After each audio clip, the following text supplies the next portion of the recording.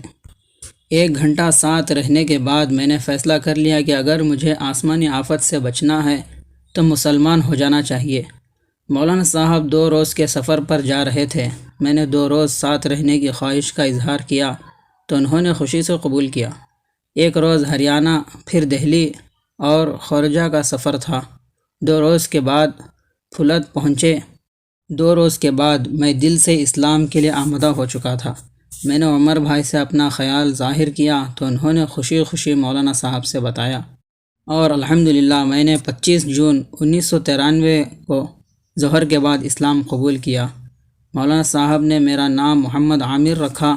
اسلام کے مطالعہ اور نماز وغیرہ یاد کرنے کے لیے مجھے پھلت رہنے کا مشورہ دیا۔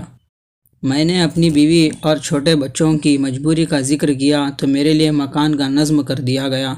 میں چند ماہ پھلت آ کر رہا اور اپنی بیوی پر کام کرتا رہا۔ 3 مہینے کے بعد وہ بھی مسلمان ہو گئی الحمدللہ۔ سوال: آپ کے والدہ کا کیا ہوا؟ جواب: میں نے اپنی ماں سے اپنے مسلمان ہونے کے بارے میں بتایا۔ وہ بہت خوش ہوئیں اور بولیں کہ تیرے پتا کو اس سے شانتی ملے گی۔ وہ بھی اسی سال مسلمان ہو گئی۔ سوال: آج کل آپ کیا کر رہے ہیں؟ جواب: آج کل میں ایک جونیئر ہائی اسکول چلا رہا ہوں جس میں اسلامی تعلیم کے ساتھ انگریزی میڈیم میں تعلیم کا نظم ہے۔ سوال: ابھی بتا رہے تھے کہ ہریانہ، پنجاب وغیرہ کی غیر آباد مسجدوں کو آباد کرنے کی بڑی کوششیں آپ کر رہے ہیں۔ جواب: میں نے عمر بھائی سے مل کر یہ پروگرام بنایا کہ اللہ کے گھر کو شہید کرنے کے بعد اس بڑے گناہ کی تلافی کے لیے ہم ان ویران مسجدوں کو آباد کرنے اور کچھ نئی مسجدیں بنانے کا بیڑا اٹھائیں۔ ہم دونوں نے طے کیا کہ کام تقسیم کر لیں۔ میں تو ویران مسجدوں کو آباد کراؤں اور عمر بھائی نئی مسجدیں بنانے کی کوششیں کریں اور ایک دوسرے کا تعاون کریں۔ ہم دونوں نے زندگی میں 100 مسجدیں بنانے اور واگزار کا پروگرام بنایا ہے۔ الحمدللہ 6 دسمبر 2004 تک 13 ویران اور مقبوضہ مسجدیں ہریانہ، پنجاب اور دہلی اور میرٹھ کینٹ میں واگزار کرا کے یہ پاپی آباد کرا چکا ہے۔ عمر بھائی مجھ سے آگے نکل گئے۔ وہ اب تک 20 مسجدیں نئی بنوا چکے ہیں اور 21ویں کی بنیاد رکھی ہے۔ ہم لوگوں نے یہ بھی طے کیا ہے کہ بابری مسجد کی شہادت کی ہر برسی پر 6 دسمبر کو ایک ویران مسجد میں نماز شروع کرانی ہے اور عمر بھائی کو نئی مسجد کی بنیاد ضرور رکھنی ہے۔ الحمدللہ کوئی سال ناغہ نہیں ہوا، البتہ 100 کا نشانہ ابھی بہت دور ہے۔ اس سال امید ہے تعداد بہت بڑھ جائے گی۔ 8 مسجدوں کی بات چل رہی ہے، امید ہے وہ آئندہ چند ماہ میں ضرور آباد ہو جائیں گی۔ عمر بھائی تو مجھ سے بہت آگے پہلے ہی ہے۔ اور اصل میں ہمارا کام بھی انہی کے حصے میں ہے، مجھے اندھیرے سے نکالنے کا ذریعہ وہی بنے۔ سوال: آپ کے خاندان والوں کا کیا خیال ہے؟ جواب: میری والدہ کے علاوہ صرف ایک بڑے بھائی ہیں۔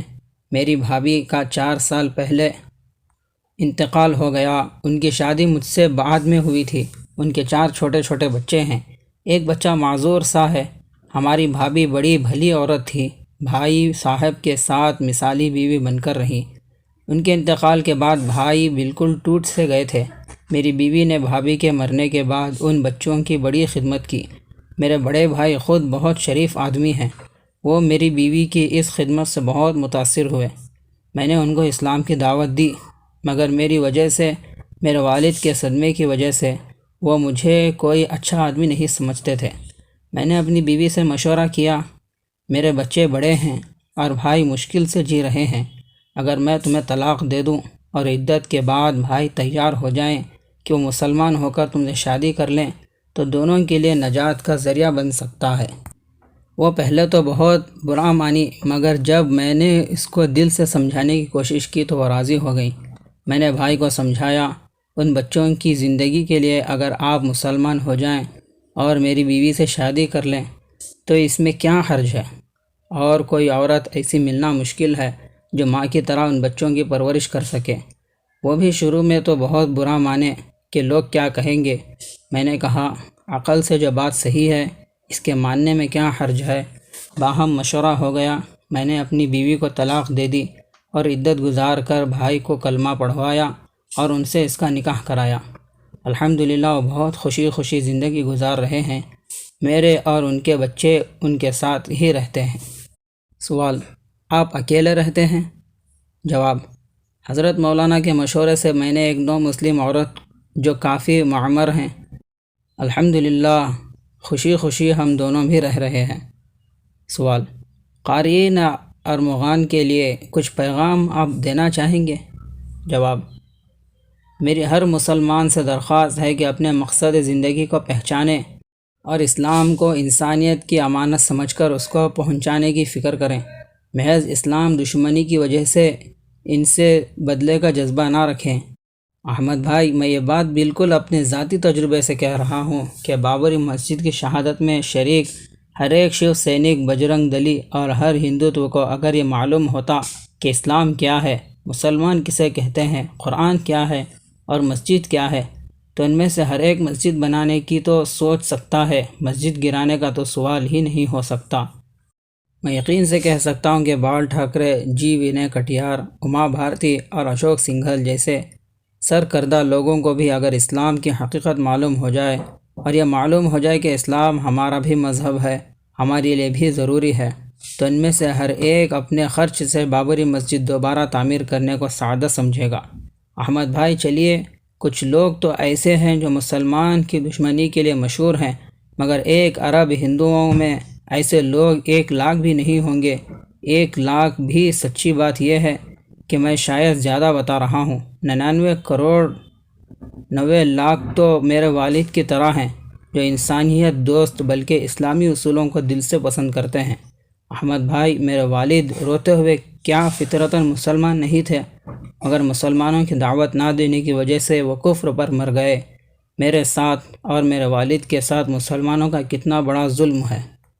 یہ بات سچی ہے کہ بابری مسجد کو شہید کرنے والے مجھ سے زیادہ ظالم کون ہو سکتا ہے، مگر مجھ سے بہت زیادہ ظالم تو وہ مسلمان ہیں جن کی دعوت سے غفلت کی وجہ سے میرے ایسے پیارے باپ دوزخ میں چلے گئے۔ مولانا صاحب سچ کہتے ہیں، ہم شہید کرنے والے بھی نہ جاننے اور مسلمانوں کے نہ پہنچانے کی وجہ سے ہوئے۔ ہم نے انجانے میں ایسا ظلم کیا اور مسلمان جان بوجھ کر ان کو دوزخ میں جانے کا ذریعہ بن رہے ہیں۔ مجھے جب اپنے والد کے کفر پر مرنے کا رات میں بھی خیال آتا ہے تو میری نیند اڑ جاتی ہے، ہفتوں ہفتوں نیند نہیں آتی، نیند کی گولیاں کھانی پڑتی ہے۔ کاش مسلمانوں کا اس درد کا احساس ہو۔ سوال: بہت بہت شکریہ، ماشاءاللہ، اللہ آپ کی زندگی اللہ کی صفت ہادی اور اسلام کی حقانیت کی کھلی نشانی ہے۔ جواب: بلا شبہ احمد بھائی، اس لیے میری خواہش تھی کہ ارمغان میں یہ چھپے۔ اللہ تعالیٰ اس کی اشاعت کو مسلمانوں کے لیے